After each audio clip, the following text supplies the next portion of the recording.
You're listening to an Airwave Media Podcast.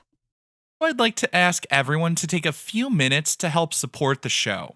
This time, it's not the standard pitch to please leave a rating review on Apple Podcasts, Spotify, or wherever you're listening. My network, Airwave Media, is conducting a listener survey. You can find the short questionnaire at surveymonkey.com/r/airwave, and I'm going to have it linked in the show notes with this episode and every episode over the next 2 months. It only takes a few minutes, and your feedback will really help me improve Who Arted and ArtSmart. It also helps us to find new sponsors who might actually interest you. As an added bonus, Airwave Media is going to be giving away a $500 Amazon gift card. So if you take the time to fill out that survey at surveymonkey.com/r/airwave, you'll be entered to win that $500 gift card as our way of saying thank you. Feel like who art ed? Try to spice it. Who art it? Mr. Wood art ed me. Yeah. Either way, it's ambiguous. It works on so many levels. I know. That's off to a great start. Welcome to Who Arted, where we explore visual arts in an audio medium. I'm your host, Kyle Wood, and today, after so many days of solo mini episodes, I'm finally back to doing a full podcast, and I am very excited to be talking to an independent filmmaker. I've got Kalani Hubbard here. Thanks for joining me. Yeah, thank you so much for having me. This is going to be a blast. Yeah, I like what you're doing there. It's going to be a blast as we're getting into sci-fi stuff. And Yeah. I think you are the perfect person to be talking about George Lucas with, because we know George Lucas developed his own independent studios and producing Star Wars. And he was also behind the Indiana Jones franchise, doing so many things from his studios that he created. And you are the owner of an independent film studio, Pure Magic Pictures, based out of New York, right? You've written and directed a new movie coming out, which is also just, it's almost like we planned this, right? You just made Skye Hoshi Anime Girl, which is a fun fantasy feature film. And I can't believe I got that alliteration right the first good time. Alliteration. You know? Yeah. But do you want to tell us about your movie? Yeah. So Skye Hoshi Anime Girl is zapping your screen April 21st, as we like to say. And it's a fantasy movie about a anime character who falls out of her poster into our world and has to find her way back home before her anime is destroyed. And so there's lots of laser guns and magic and ramen, and it's a lot of fun. And so we did a lot of cool practical effects for this movie, including a pretty epic laser gun. And so I'm excited to talk Star Wars with you because I just finished editing a movie with a lot of lasers. You had me at lasers. Love it. And Yeah. so now we're going to get into another favorite movie with lasers. I will link your pluggables in the show notes. I'll have your website and a link to the trailer and all that stuff for our listeners. And we're going to now look at George Lucas. To get started, Lucas was born, like most people were. He was born specifically May 14th, 1944 in Modesto, California. Now, as a kid, not huge shock here. He loved comic books and stuff like that. I've heard a lot about his love of like the spaghetti westerns that were popular on TV. This little bit I didn't know until I started doing the research, though. When he was 15, his family moved to a ranch like a few miles away from his old neighborhood friends. And at this point, he turned his attention more towards like rock music and cars. Like the thing to do was to go cruising. And I don't know, like that's just not a thing I did as a kid. I liked the music. Before I was an okay artist, I was a terrible musician. And, you know, I always loved like the punk and the DIY aesthetic and stuff like Love that. it. But he loved cars until, and obviously that would come up later on, like 1973, the classic American Graffiti. But he wanted to be a race car driver. That was put to a quick end when he got into a car crash just a few days before graduating high school. And I've heard accounts of this. Like I've read accounts where they're like, oh, he got into a minor car crash. Like his car was completely destroyed and he almost died. He said his friends actually thought that he died in that car crash for a while. It was so mangled, like it couldn't even be towed. They had to put it on like a flatbed or something to take it away. That's crazy. Yeah, and as a parent myself, the thing that I find just most horrifying is his mother heard the crash because it happened at the end of their street. So she Oh my goes God. out when she hears this sound and then she sees her son's car. And he spent 2 weeks in the hospital there. And then another 4 months recovering at home. And this is one of those things that just because of the structure of Star Wars and Lucas's storytelling, I would say like this is the part in our hero's journey that would be like the abyss, the death and rebirth. Because George Lucas in interviews, he described this as sort of his second chance at life, or at least that's how he viewed it. While he was recovering, his high school diploma was brought to his bedside, and he decided that this was going to be something that he was not going to waste. He had an opportunity. So this is when he decided to go to college. He went to the community college, and that's where he starts to develop some of these interests. The seeds are planted here for his rebirth as he's studying photography, but also anthropology, and specifically, he's interested in the books of an anthropologist, Joseph Campbell. I don't know are you familiar with Joseph Campbell, his work at all? Not so much, no. I mean, I've heard of him just because I know a lot about Lucas, but I haven't dove into his work, Joseph Campbell stuff. Okay, so Joseph Campbell was an anthropologist. His big book was called Hero with a Thousand Faces. And this was a big influence on George Lucas's work. What Joseph Campbell did was basically he looked at mythology across all different cultures from all different time periods. And he started to make notes of and study like what are the common elements of all of these different stories. What is the hero's journey? What is the hero archetype, if you will? And so in that, he comes up with this sort of cycle of, the call to adventure, and then there's something supernatural that happens, and our hero gets to the threshold, and then there's the abyss. They go down into a death and rebirth, and then there's, an atonement and a return. It just the cycle of a story. Right. Love a good hero's journey. Yeah. Yeah, as a filmmaker, I'm sure you're well aware of these beats just sometimes framed differently and using different words. Oh, absolutely. Yeah, I know a lot about the hero's journey. Definitely have done lots of studying and writing about that. So, yeah. Yeah, and so that was a big influence on Lucas's thought as he was developing his stories. So he transfers to USC, and from my outsider's perspective, as someone who never went to film school, I thought 1970s, you're going to USC, like you've got it made. I thought that's where all the cool people were going. But apparently, when he got there, people thought like film programs, there's no money in that. I guess at that time, Hollywood was kind of like a little bit of a closed space. Like the people that were really running the studios were kind of the old guard, people who knew people. It wasn't necessarily like you worked your way up there with the film degree. The idea was like when you go to film school, if you're lucky, you'll be making like industrial educational films. And if you're not successful, you'll be taking tickets at a movie theater. I saw this story. Lucas's first professor actually told all the students, get out while you still can get some of your tuition money back. Oh boy, that's not very promising. That's not a great sign. And I don't know what it says about Lucas that he didn't listen to his professor at that point. I mean, it worked out well for him, but obviously also kind of a risk taker. No joke. Yeah, he's definitely a risk taker. Worked out for him, so who am I to second guess him? But he gets there, and he said when he's when he's making these films and when he starts to study film, it just clicks. And he became obsessed.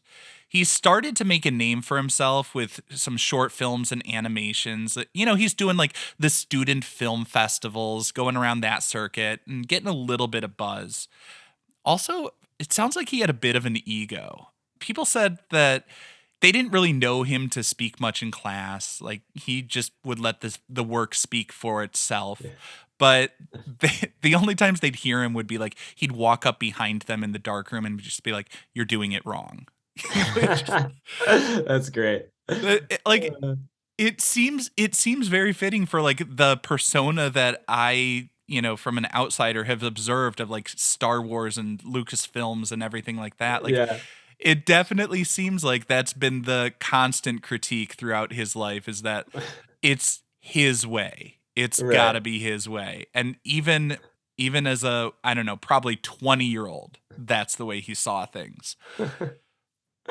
But again, not entirely wrong, because his sci-fi short that he was making in school, THX 1138 4EB. What a like, name. Seriously, what a name. Like, for that to get attention, you know it's not because of the marketing. Right. You know? Like, there must have been something really well done there. That caught the attention of Francis Ford Coppola. Apparently not just a winemaker. He's dabbled in film too. I don't know if you're familiar. Just a touch. Yeah. Just a little. Just a little. So Coppola convinced Warner Brothers to make a feature-length version of that sci-fi movie. Apparently, though, it was a tremendous flop. A couple critics saw some like glimmers of promise, but it did not do well. His next project was immensely successful, though. So he made American Graffiti. The actors in that also would go on to big things. I mean, Ron Howard had done some stuff before that, you know, like if we're in the 70s, Ron Howard was a child actor back on Andy Griffith, but also like, classic. Yeah, Harrison Ford, Richard Dreyfuss, you know, some pretty big names were not big at that time. They made that on a budget of $780,000. It grossed $100 million. Ooh. I mean, that's enormous. This guy knows how to make movies that make money. I'll tell you that much. Yeah, but I don't know how he does it. Well, the thing I found interesting, you know, I was watching an old interview in prep for this, and he was talking about when American Graffiti came out, he was just looking for like, what's my next project? How do I get financed just to pay the bills? And before it was released, he was passed by every studio. Like he was turned down by everybody except for one executive at, I think it was Fox, decided like, you know what? I like this movie, American Graffiti. I think it might be okay because it hadn't been released yet, but it was just like, you know, making the rounds. And on spec, he's like, okay, I'll finance you to write a script for what would eventually become Star Wars.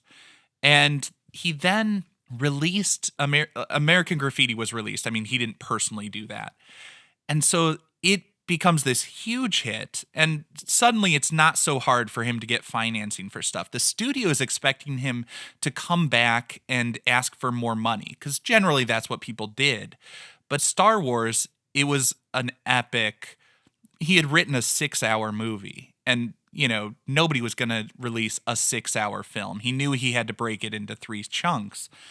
So he instead secured the rights to like the sequels and everything like that, and got them to agree to make all 3 pieces in the trilogy, which I think that's an interesting move. Like as an artist, when he had the opportunity, like I could extract some more money. I've suddenly proven I'm a bankable, the it guy in Hollywood. He's not going back to them saying, give me more money. He's saying, give me more films.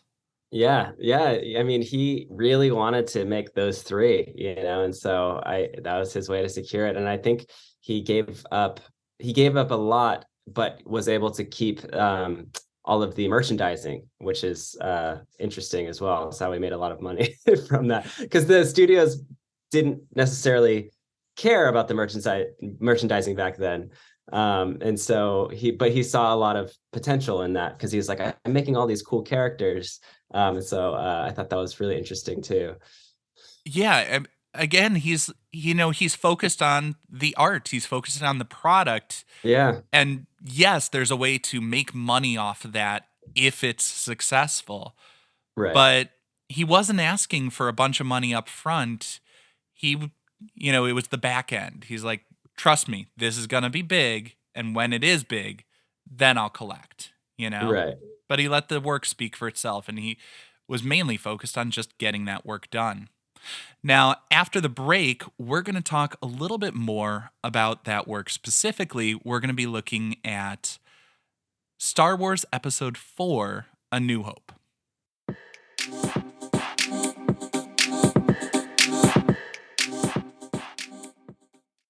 So now I'm back with Kalani Hubbard, filmmaker, producer, doing it all with pure magic, right? Like, Yeah. we're talking about the first Star Wars to be released chronologically. It was Episode Right. 4, right? But it was the first Star Wars movie that he produced. What jumps out to you about this?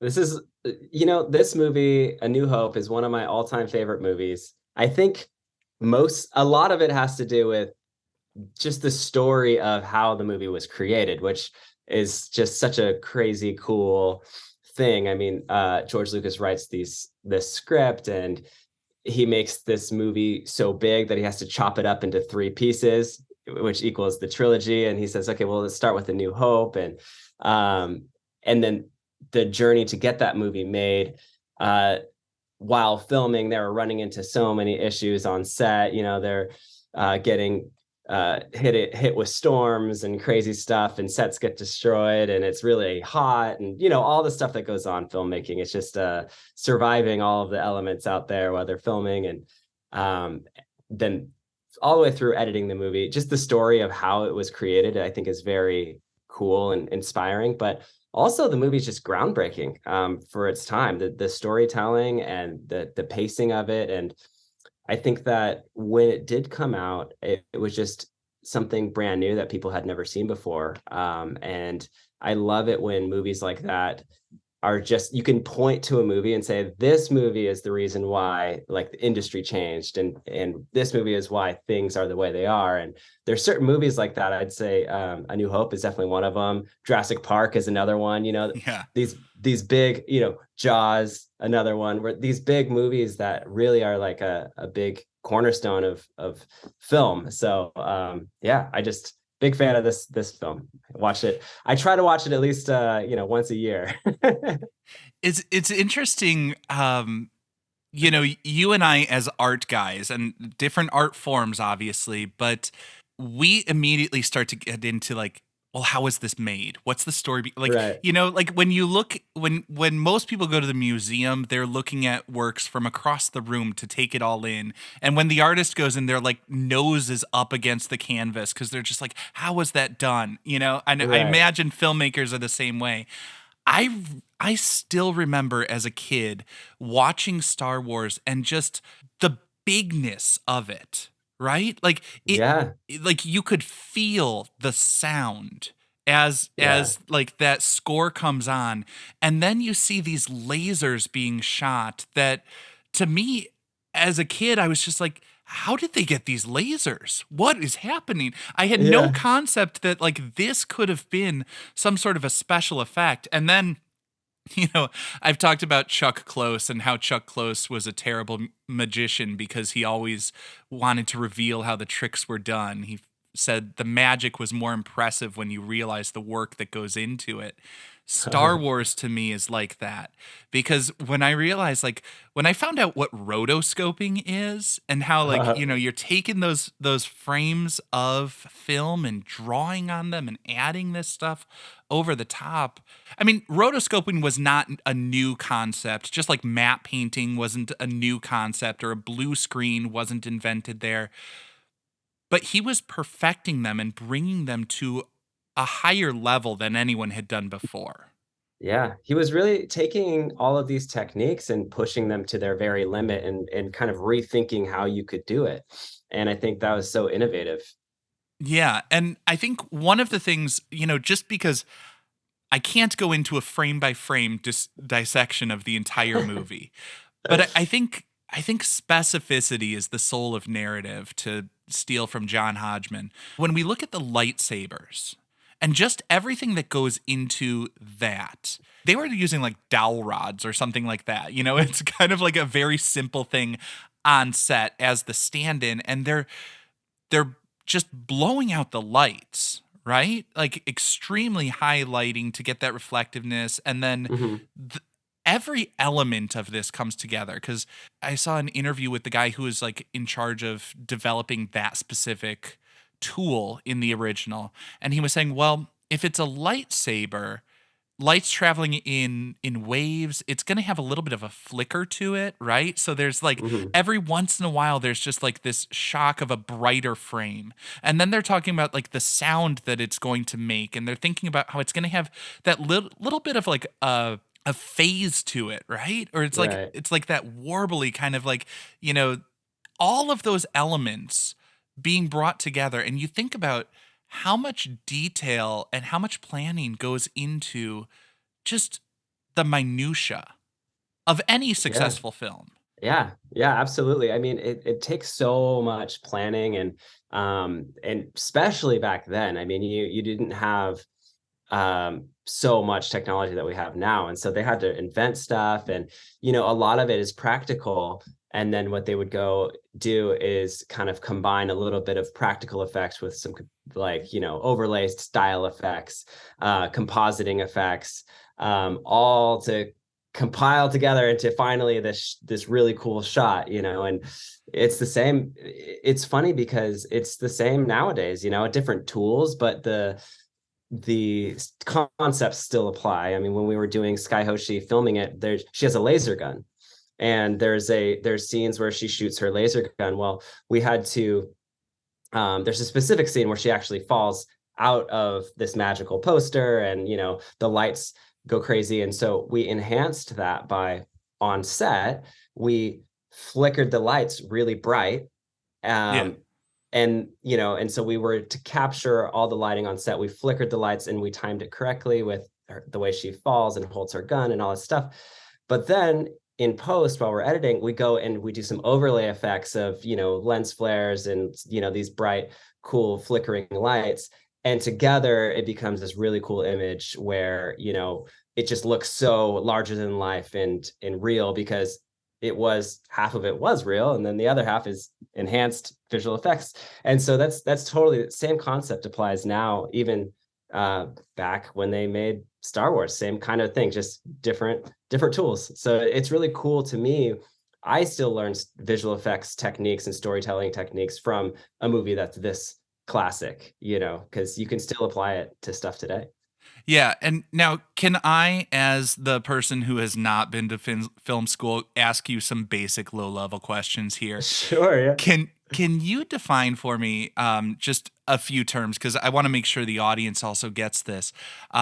Practical effects versus special effects. Am I correct in understanding practical effects are real world things like I stop the camera, you hold still, and we put something in your hand to make it magically appear?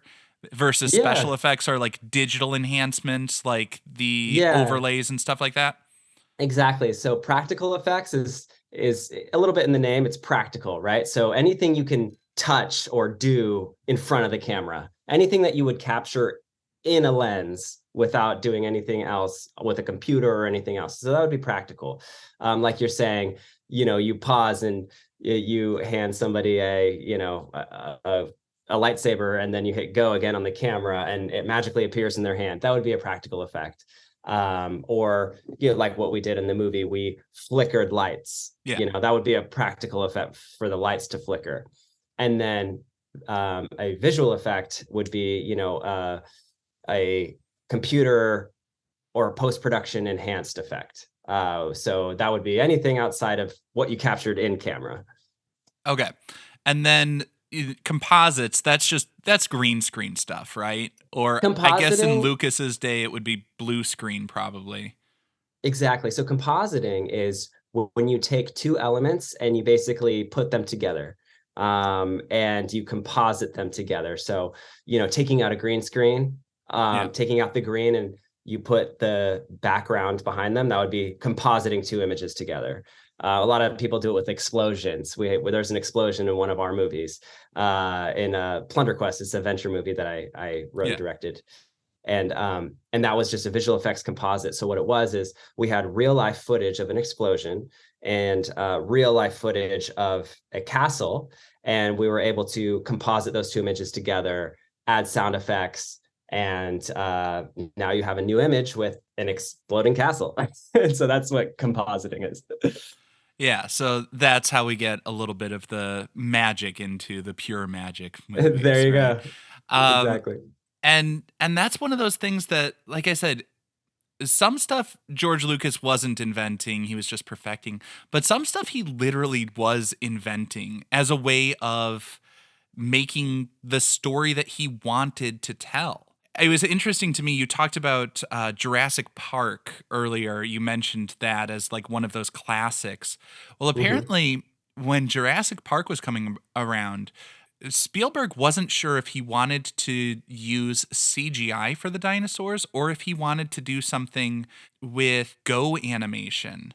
Yeah, like where stop motion, right? it was sort of a bridge between stop motion and modern CGI. So as I Right. understand it, he had, and this is one of those things that Lucas came up with, Lucas and his crew. Like he wasn't specifically the only person doing this, but basically they had computer controlled puppets and like the camera making multiple passes, and the computer, as I understand, would control the path of the camera to make sure that it goes in the correct sequence and everything like that. That was one of those things that like he came up with because he didn't like the jerkiness of stop motion. You know what I Right. mean? And so he's taking it one step further, just like computer animation, 3D computer animation. Like he was the first person to be showing like the wireframe animation in a major motion picture for like that extended time, as we're seeing like the battle plans and what the computer's seeing and all of Right. that during that epic finale. As spoiler alert, the good guys win. I think it's fair to spoil A New Hope. It's all right. Yeah, I don't know. Is it too soon? I think people they've had enough time to watch it at this point. So. Yeah. But he's doing all that stuff, and this is one of those things that I think a lot of people don't fully appreciate because it feels like it's just there. But he developed that THX sound.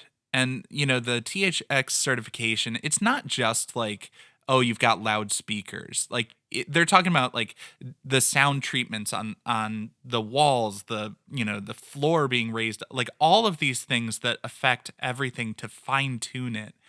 And, we tend not to notice something when it's there, but if you've ever seen a movie where an element is missing, even something that you're not consciously aware of in the movie, it makes a huge difference.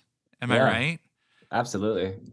Like when you're missing something like that, it just takes you out of it. And I think what I love about his movies, even though like, yeah, A New Hope, like it's a little cheesy in some ways. It's formulistic because I mean, he's literally using the formula that an anthropologist came up with. But it just works because he hits all those beats and it is so satisfying. And Right. sometimes I feel like, you know what? The formula, there's a comfort in that. It's true.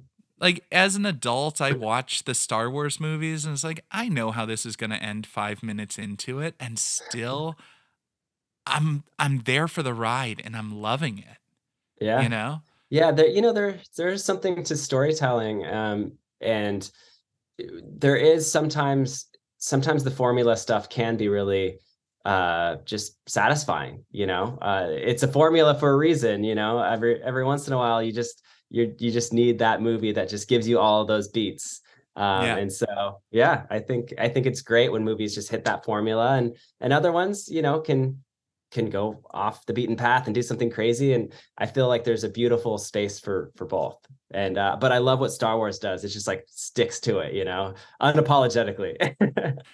Yeah, and I think that's the point, is that it's unapologetic. It embraces what it is. He knew exactly what he was doing, and he ran with it. And I think that's part of the key to success, is knowing where you are, what space you're occupying, and just running with it.